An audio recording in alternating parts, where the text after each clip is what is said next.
Case for interwebkaiju here, and this is my ugly couch, and this is the world sinks, except Japan.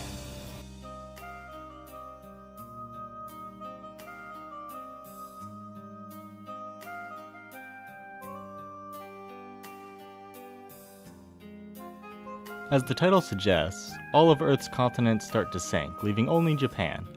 This causes all the other countries to live in Japan, where most either suck up to the Japanese government or become non-productive members of society.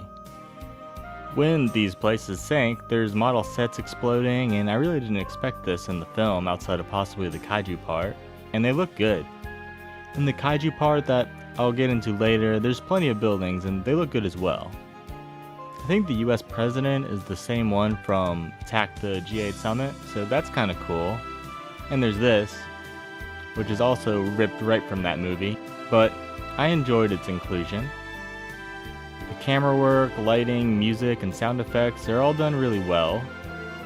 Sadly, the writing is pretty odd and makes the acting seem a bit off.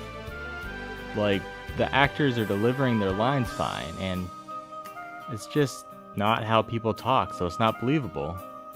On top of that, the characters are almost all pretty unlikable and unrelatable. This goes for the Japanese and the foreign characters. The movie also follows a lot of different people. Sure, sometimes they interact with each other, but for the most part they're separate. There's sort of a love story, but it's pretty bad too. The pacing is a bit slow. At one point, there's a ton of background noise, and it's really hard to focus on what's being said. I know I'm just reading subtitles, but would it have been so hard to reshoot this or have it in another area? There's nothing notable in the background.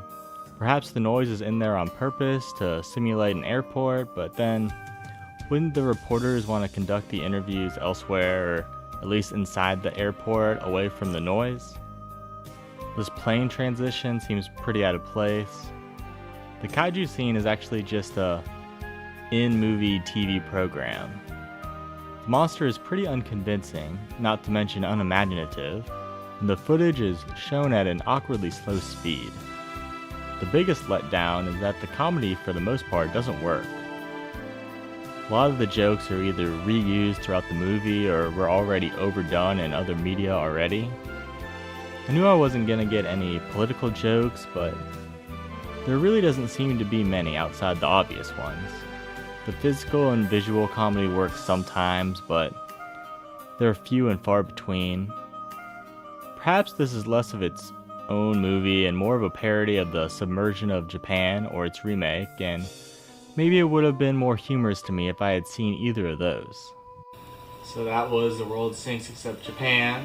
It has some cool stuff in it. I like the buildings, some of the visual comedy is good, but for the most part, it's kind of boring, not that interesting. Yeah, I would not recommend this.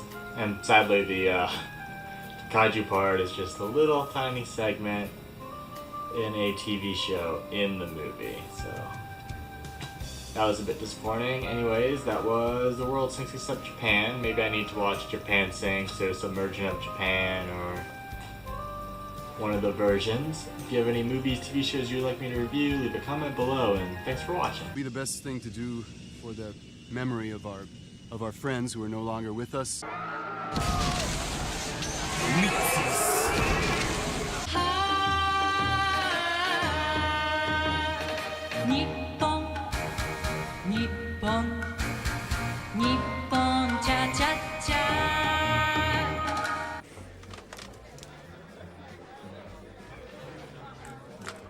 目玉目玉目玉目玉どう山は富士山花は桜寺は京都心侍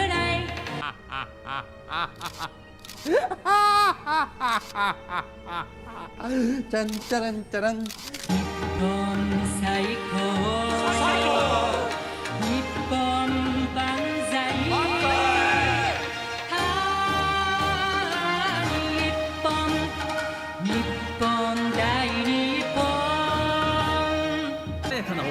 ベンはじめはビールを飲んで気持ちが良くなると無敵の男デイエースに変身する